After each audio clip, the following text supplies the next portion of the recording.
وہ پہلے تھپڑ کتاب نہیں لا پائی تھی۔ پہلے اس کا دماغ بری طرح سنسرا رہا تھا، دوسرے تھپڑ پر اس کا دماغ مکمل طور پر معاف ہو چکا تھا اور سر میں بری طرح ٹیسیں اسے اٹھنا شروع ہو چکی تھی۔ اس کا شوہر بے رحم بنا ہوا جانے میں اس کے ہاتھ بالکل مجرموں جیسا سلوک کر رہا تھا۔ بہرام ایک بار پھر اس کے قریب آیا، اپنی جیکٹ کی پاکٹ میں دونوں ہاتھ ڈالے۔ وہ اس کے فرش پر گرے وجود کو دیکھنے لگا جو اس کے 2 تماچوں میں ہی ڈھیر ہو چکی تھی۔ حرم کے فرش پر ٹکے ہوئے گال کو اپنے جوتے کی نوک سے اس کو چہرے کو مزید اوپر کرتا ہوا وہ حرم کے ڈھال وجود کو دیکھنے لگا۔ حرم خود بھی اپنی آنکھوں میں ڈھیر سارا آنسو خاموشی سے بہرام کو دیکھ رہی تھی۔ رحم کرنے لائق نہیں ہو تم، میں تمہارے اس معصوم چہرے کو دیکھ کر تم پر بالکل ترس نہیں کھا سکتا، کیونکہ تمہارا دل اور کردار اس قابل نہیں کہ تم پر رحم کیا جائے۔ بہت شوق ہے نا تمہیں اپنے جسم پر ٹیٹو بنوانے کا؟ آج میں تمہارے جسم کے ایک حصے پر ایسے نیل ڈالوں گا کہ تمہارے سارے گھٹیا شوق اور آوارگی ہوا ہو جائے گی۔ بہرام نے بولتے ہوئے جھک کر ایک بار پھر حرم کی گردن کو ہاتھوں میں جکڑے اپنے سامنے کھڑا کیا اور اسے کمرے کے دروازے کی جانب دھکیلا۔ اس سے پہلے حرم دوبارہ فرش پر نیچے گرتی، بہرام اسے بالوں سے پکڑتا ہوا پھر سے باہر لے جانے لگا۔ لان میں کھڑا ہوا جو باہر زبان نکالے ان دونوں کو دیکھ رہا تھا۔ بہرام نے اپنی گاڑی کا پچھلا دروازہ کھولتے ہوئے حرم کو سیٹ پر دھکیلا اور گاڑی سٹارٹ کر دی۔ اس کی گاڑی کا رخ سینٹرل جیل کی طرف تھا۔ گاڑی کی پچھلی سیٹ پر حرم نے ڈھال وجود لیے پڑی تھی۔ جب گاڑی سینٹرل جیل کے آگے رکی، وہ حرم کو بازو سے پکڑتا ہوا اندر کمرے میں لایا جہاں لیڈی انسپکٹر فرحت موجود تھی۔ انسپکٹر فرحت بہرام کو آتا دیکھ کر اپنی کرسی سے کھڑی ہو کر اسے سلوٹ کرنے لگی۔ تبھی بہرام حرم کی طرف اشارہ کرتے اس سے بولا، انسپکٹر فرحت لے جائیں اسے اور لاک اپ کریے۔ اس کے معصوم چہرے اور آنکھوں میں آنسو دیکھ کر اس پر ترس کھانے کی بالکل ضرورت نہیں ہے۔ زمانے کی ہوا نے اس پر کافی بڑے اثرات مرتب کیے ہیں۔ میں چاہتا ہوں جب میں صبح واپس آؤں تو اس کی اچھی طرح توازہ ہو چکی ہو۔ مجھے امید ہے آپ یہ کام اچھے سے انجام دیں گی۔ بہرام نے لیڈی انسپکٹر سے بولتے حرم کو بازو سے پکڑ کر اس کی طرف دھکیلا۔ آپ بے فکر ہو جائیں سر، ایسی بگڑی ہوئی لڑکیوں کو مجھے سیدھا کرنا بہت اچھے سے آتا ہے۔ جب آپ صبح یہاں تشریف لائیں گے تب تک یہ سیخ کی طرح سیدھی ہو چکی ہوگی۔ انسپکٹر فرحت نے ایک نظر روتی ہوئی حرم کو دیکھا جس کے ہاتھ اور منہ ابھی تک بند تھے۔ بہرام لیڈی انسپکٹر فرحت کی بات سن کر وہاں سے چلا گیا۔ منہ کالا کرتی ہوئی پکڑی گئی ہو یا پھر چوری چکاری کر رہی تھی بی بی؟ انسپکٹر فرحت حرم کے منہ سے ٹیپ ہٹاتی ہوئی اس سے پوچھنے لگی۔ بہرام غلط سمجھ رہے ہیں مجھے، پلیز آپ انہیں یہاں دوبارہ بلائیں، انہیں بتائیں کہ میں حرم ہوں۔ منہ کھولتے ہی حرم روتی انسپکٹر فرحت سے بولی، جس کے جواب میں انسپکٹر فرحت نے اس کے گال پر کرارا تھپڑ سیدھ کیا۔ گھر والی ہے تو اے سی پی صاحب کی جو وہ تیرے یہاں بلانے پر دوبارہ دوڑے چلے آئیں گے۔ رقیہ لے جاؤ اس نازک کلی کو اور بھوری کے ساتھ لاک اپ میں بند کر دو۔ انسپکٹر فرحت برخط لہجے میں رقیہ کو آرڈر دیتی ہوئی بولی تو حرم رحم طلب نظروں سے اسے دیکھنے لگی۔ انسپکٹر صاحبہ، بھوری کو 2 دن سے انجیکشن نہیں لگے ہیں، وہ ہر ایک کو بری طرح پیٹ رہی ہے، سوچ لیں بھوری کہیں اس نازک کلی کا چومر ہی نہ نکال ڈالے۔ رقیہ حرم کے نازک سراپے کو دیکھتی ہوئی انسپکٹر فرحت سے بولی تو حرم اس کی بات سن کر خوف زدہ ہوتی بری طرح کانپنے لگی۔ آپ میرا یقین کریں، میں سچ کہہ رہی ہوں، میں ایسی بھی بہرام باسی کی وائف ہوں، آپ میری ایک بار ان سے بات کروا دیں پلیز۔ وہ غلط فہمی کی بنا پر مجھے یہاں لے آئے ہیں، نہ جانے اس کو کسی پاگل کے ساتھ لاک اپ میں ڈالا جا رہا تھا۔ حرم روتی ہوئی انسپکٹر فرحت سے لجائی انداز میں بولی، جس پر انسپکٹر فرحت کے ساتھ رقیہ بھی ٹہکا مار کر ہنس پڑی۔ سن رہی ہو یہ رقیہ، یہ اے سی پی صاحب کی وائف ہیں، ان کی پرسنالٹی دیکھ کر پجاری اپنا دل دے بیٹھی ہے۔ اے سی پی صاحب پر بی بی وہ تجھ جیسی کو منہ لگانا پسند نہ کریں۔ چلو بھائی رقیہ، جلدی سے اس کو بھوری کے لاک اپ میں بند کر دو، اس کے ارمان تو وہی نکالے گی۔ انسپکٹر فرحت کے حکم پر رقیہ حرم کو لاک اپ کی طرف لے جانے لگی۔ پلیز میری بات سنیں، صرف ایک مرتبہ بھی بہرام سے بات کروا دیں۔ حرم کے روتے ہوئے التجا کرنے پر بھی رقیہ اس کی سنی انسنی کرنے سے اسے لاک اپ کی طرف لے گئی۔ واپس اپنے اپارٹمنٹ میں آتے ہوئے اس کو رات کے 2:30 بج چکے تھے۔ اقبال کو اس کے صحیح ٹھکانے پر پہنچا کر بہرام کا مائنڈ ریلیکس ہو چکا تھا۔ کم سے کم اقبال سے اب حرم کو خطرہ نہیں تھا۔ کل وہ سینٹرل جیل میں جا کر اقبال کی حالت دیکھنے کے بعد اس کو طلاق دے کر ہمیشہ کے لیے اس سے اپنا رشتہ ختم کرنے کا ارادہ رکھتا تھا۔ اچھا ہی تھا، بنا حرم کے یا جیا کے علم میں لائے بغیر اقبال کا باؤ ہمیشہ کے لیے بند ہو جاتا۔ بہرام سوچتا ہوا بیڈ روم میں آیا تو بیڈ پر کمفرٹر میں موجود وجود کو حیرت سے دیکھنے لگا۔ تم مسز احساس کر کے خود ہی رات میں چلی آئیں؟ بہرام دل ہی دل میں مسرور انداز میں سوچ کر چینج کرنے چلا گیا۔ جب واپس آ کر کمفرٹر اوڑھ کر لیٹا تو اس نے حرم کو کھینچ کر اپنے سے قریب کر لیا۔ میں یہ سوچ رہا تھا کہ آج رات تمہارے بغیر خود کو اتنا اکیلا محسوس کروں گا۔ مجھ سے دور مت جایا کرو میری جان، یہ دنیا مجھے بے چین کر دیتی ہے۔ بہرام اس کے نازک سراپے کو باہوں میں لیے ہلکی آوازوں میں سرگوشی کرتا ہوا بولا تو بہرام کے سینے پر سر رکھے اقبال نے مسکرانے پر اکتفا کیا۔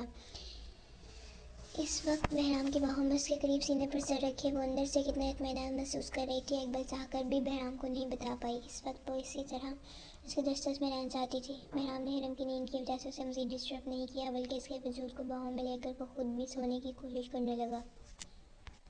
سوری پاپا، آپ سے محبت ہونے کے باوجود میں آپ کے ساتھ نہیں رہ سکتی۔ مما، میں نے مما اور حرم کے ساتھ نیو یارک جانے کا فیصلہ کر لیا۔ آپ کی حقیقت جاننے کے بعد بھی آپ سے محبت تو ختم نہیں کر سکتی، کیونکہ آپ پاپا ہیں میرے دنیا میں سب سے زیادہ عزیز بھی، لیکن اس کے باوجود میں آپ کے ساتھ نہیں رہ سکتی۔ یعقوب نیازی کو اپنی بیٹی کے بولے گئے جملے یاد آنے لگے جو اس نے جانے سے پہلے اس سے بولے تھے۔ اس کی بیوی کھلا لے کر جا چکی تھی، اس کا بیٹا اس کی شکل دیکھنے کا روادار نہیں تھا۔ اس سے سب سے زیادہ محبت اپنی بیٹی سے تھی۔ یعقوب نیازی نے اسے لاکھ روکنے کی کوشش کی، مگر وہ بھی اس کو چھوڑ کر چلے گئے۔ پورے خاندان میں خبر پھیل چکی تھی کہ اس کی بیوی اس سے طلاق لے کر اپنے بچوں کو اپنے ساتھ لے جا چکی ہے۔ پورے خاندان میں اس کی رسوائی ہو چکی تھی۔ وہ صبح سے ہی سب ہمدردی میری کار ریسیو کر کے تھک چکا تھا۔ اس وقت دوبارہ اس کا موبائل بجنے لگا۔ ہاں چھوڑ کر چلے گئے ہیں مجھے، سب کے سب قیدا ہو چکا ہوں میں، اب مجھے کسی کی بھی جھوٹی ہمدردی کی ضرورت نہیں، اس لیے بند کر دو تم سب لوگ اپنے ڈھکوسلے۔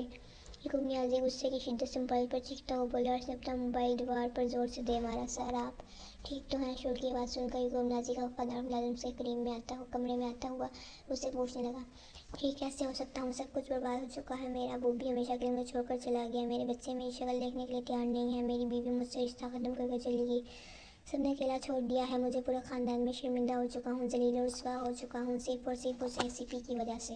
اب کسی بھی حالت میں مجھے اس کی بیوی میرے اس گھر میں چاہیے۔ شرمندگی کیا ہوتی ہے اور رسوا ہونا کسے کہتے ہیں، اس کا ذائقہ وہ ACP بھی چکھے گا۔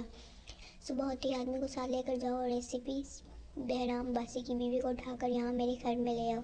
یعقوب نیازی انتقام کی آنکھ میں پاگل ہوتا ہوا اپنے ملازم کو حکم دینے لگا۔ اپنے سینے پر ہونٹوں کا لمس محسوس کر کے بہرام کی نیند ٹوٹی۔ نیند سے بیداری پر اس نے اپنی بیوی کو اپنی بے حد قریب اپنے سینے پر جھکے پایا۔ آج صبح ہوتے ہی اتنی مہربانی، کہیں یہ خواب تو نہیں؟ بہرام اس کے اس انداز پر حیرت زدہ ہو کر اس سے پوچھنے لگا۔ آپ کی دوری مجھے آپ سے بہت قریب لے آئی ہے، سمجھ لیں کہ اب مہربانیوں کا سلسلہ چل نکلا ہے۔ اکبر بہرام کے چہرے کے قریب اپنا چہرہ لا کر ایک ادا سے اس سے بولی تو بہرام نے اس کو باہوں میں لیتے ہوئے بیڈ پر لٹا دیا، خود اس کے اوپر جھکتا ہوا اپنے ہونٹ اس کے ہونٹوں پر رکھتے ہوئے اس پر اپنی شدت لٹانے لگا۔ لیکن بہرام نے محسوس کیا اس سے زیادہ جذباتی آج وہ تھی۔ یوں اچانک کی بے تکلفی کا یہ انداز بہرام کو اپنے لیے کچھ نیا سا لگا۔ صرف ایک رات کی دوری یہ رنگ لائی ہے، میں حیران ہوں۔ طویل معنی خیز خاموشی کے بعد بہرام اس کے ہونٹوں سے اپنے ہونٹ ہٹاتا ہوا شرارت بھرے لہجے میں بولا، کیا صرف حیران ہونے میں ہی وقت گزارنے کا ارادہ ہے؟ بہرام نے اس کو کہتے سنا۔ اس کی شرٹ کے بٹن بھی کھول رہی تھی۔ بہرام ایک پل کے لیے اس کے لہجے، لفظوں اور انداز پہ غور کرتا ہوا چونکا۔ رات جب میں تمہیں لینے کے لیے آ رہا تھا تب تم نے مجھے منع کیوں کر دیا، اور پھر اچانک خود سے آنے کا ارادہ کیسے بن گیا؟ بہرام اس کا چہرہ دیکھتا ہوا سنجیدہ لہجے میں پوچھنے لگا۔ منع کرنے کے بعد ہی تو پچھتائی تھی، پھر چچا جان سے کہا آپ مجھے یاد کر رہے ہیں، لینے آنا چاہ رہے تھے، میرے بغیر آپ کا ایک رات بھی گزارا نہیں، اس لیے مجھے میرے شوہر کے پاس چھوڑ کر آ جائیں۔ اکبر بہرام کے چہرے پر اپنی انگلی پھیرتی ہوئی بولی۔ بہرام اس کی انگلی منہ میں لیتا ہوا چوم کر ایک نظر غور سے اس کے مسکراتے ہوئے چہرے کو دیکھنے لگا۔ وہ اس کی حرکت پر مسکرا رہی تھی شرمانے کی بجائے۔ کیا ہوا، اتنے غور سے کیا دیکھ رہے ہیں مجھے؟ اکبر معصوم مسکراہٹ نرم لہجے میں اپنے اوپر جھکے بہرام کے گال پر ہاتھ رکھتی ہوئی اس سے پوچھنے لگی۔ تو بہرام اس کے اوپر سے اٹھتا ہوا اس کے برابر میں بیڈ پر لیٹ گیا۔ صرف چہرہ ہی نہیں، میں تمہیں بھی پورا کا پورا غور سے دیکھنا چاہتا ہوں، کپڑے اتار دو اپنے۔ بہرام نے سوچ سمجھ کر یہ جملہ بولا تو اکبر اس کی بات پر چونکی۔ بہرام نے اس سے تو پہلے کبھی ایسے کچھ بھی نہیں بولا، تو شاید وہ حرم سے ایسے ہی۔ اکبر سوچ میں پڑ گئی تو بہرام اس کے چہرے کے اتار چڑھاؤ دیکھنے لگا۔ اتنا سوچ کیا رہی ہو کہ آج پہلی بار ایسا بولا ہے؟ بہرام اس کے چہرے کے آگے چٹکی بجاتا ہوا بولا تو اکبر بھی ساختہ مسکرائی۔ نہیں، وہ سوچ رہی تھی کہ آپ کے پولیس اسٹیشن جانے کا ٹائم ہو گیا ہے نا، اکبر جلد سے بات بناتی ہوئی بولی۔ اس کی بات سن کر بہرام پریشان ہونے لگا۔ وہ سسپینڈ تھا اور حرم کو معلوم تھا، مگر اکبر یا کوئی دوسرا یہ بات نہیں جانتا تھا۔ اکبر نے جب بہرام کو خاموش دیکھا، اس کے منہ خراب ہونے کی ڈر سے وہ بہرام کے سامنے بیٹھی اپنی شرٹ اتارنے لگی۔ بہرام نے کندھے سے آتے اس کے بال پیچھے کیے۔ حرم کا روتا ہوا چہرہ اس کی آنکھ نظروں کے آگے گھومنے لگا۔ اس وقت منہ پر ٹیپ لگے ہونے کی وجہ سے وہ بول نہیں پا رہی تھی۔ بے خیالی میں بہرام نے اس کے شولڈر سے اسٹیپ نیچے کیے۔ اب شک کی گنجائش نہیں بچی تھی اور بہرام لو یو سو مچ اقبال اس کے بے باک انداز پر بولتی ہوئی اوپر بولتی ہوئی اس کی گردن پر جھک گئی۔ بہرام کو تب پر یاد آنے لگے جو وہ حرم کے گال پر لگا چکا تھا۔ اس وقت کتنی بے بس محسوس کر رہی ہوگی جب وہ خود اسے جیل میں چھوڑ کر جا رہا تھا۔ اس وقت غصے سے وہ خود بے حال ہونے لگا۔ اپنے اوپر جھکے ہوئے وجود کو ہتھیلی سے اس نے دور دھکیلا اور اٹھ کر بیڈ پر بیٹھ گیا۔ اگر اقبال بیڈ کا سہارا نہ پکڑتی تو شاید بیڈ سے نیچے گر پاتی۔ کیا ہوا بہرام؟ اقبال اس کے خطرناک تیور دیکھ کر فوراً اپنا حلیہ درست کرتی ہوئی پوچھنے لگی۔ کافی بنا کر لاؤ، بہرام بنا تاثر کے اپنی شرٹ پہنتا ہوا بولا۔ اقبال اس کے تاثرات دیکھتی ہوئی خاموشی سے بنا کچھ بولے کمرے سے نکل کر کچن میں چلی گئی۔ بہرام نے کچھ سوچتے اپنا موبائل اٹھایا۔ وعلیکم السلام بیٹا، سب خیریت ہے؟ دوسری طرف اس کے کال کرنے پر چچی بہرام سے پوچھنے لگی۔ جی خیریت ہے۔ کل رات حرم کتنے بجے چچا جان کے ساتھ یہاں پہنچی تھی؟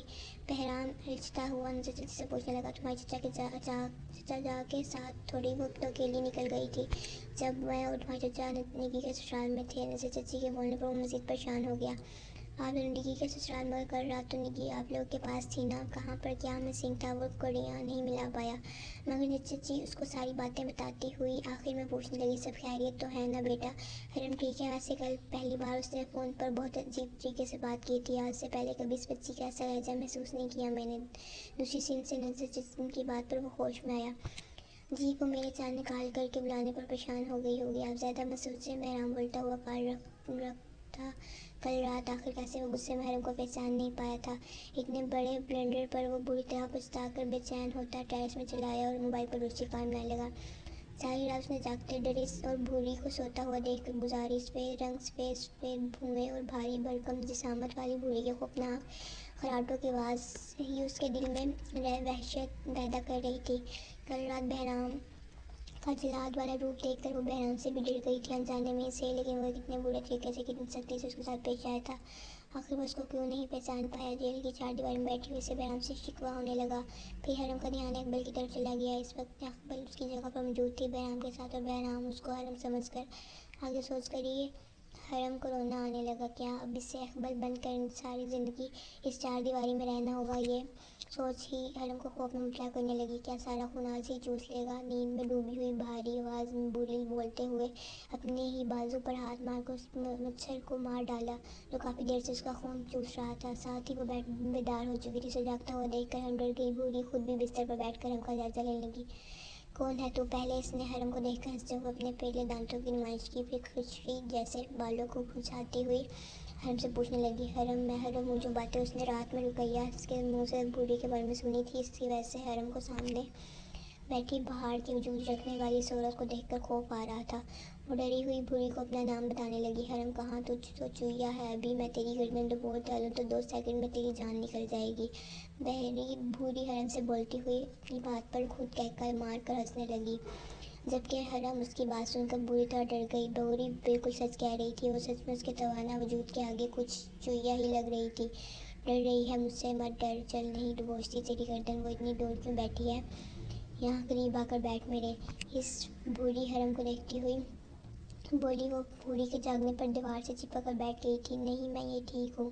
بھوری کے پاؤں میں پڑیاں دیکھ کر اس کی افر ٹھکراتی ہوئی بولی۔ ویسے بھی بقول رقیہ کہ اس کو 2 دن سے انجیکشن نہیں لگائے گئے تھے، تو بھوری کے پاس جانا خطرے سے خالی نہیں تھا۔ اگر بھوری اس پر حملہ کر دیتی تو اس کو یہاں پہ جانے والا کوئی نہیں تھا۔ بھوری کو انکار کر رہی ہے تو بھوری کو یہاں آ۔ حرم کے انکار کرنے پر بھوری کی شکل کے زاویے بگڑ کر مزید بھیانک ہو گئے۔ بھوری نے قریب رکھا ہوا کولر پر اسٹیل کا گلاس اٹھا کر حرم کو مارا جو اس کے پاؤں پر زور سے لگا۔ وہ گلاس لگنے سے نہیں بلکہ بھوری کے خوف سے رونے لگی۔ بھوری کے پاؤں ڈلی بیٹریاں اگر بھوری چاہتی تو اپنی طاقت سے آرام سے توڑ سکتی ہے۔ حرم روتی ہوئی اپنی جگہ سے اٹھ کر بھوری کے حکم پر اس کے پاس جانے لگی۔ چل بیٹھ جا۔ بھوری جو خود پاؤں پھیلا کر بیٹھی ہوئی تھی حرم کو اپنے پاؤں کے پاس سے اشارہ کرتی ہوئی بیٹھنے کا بولنے لگی۔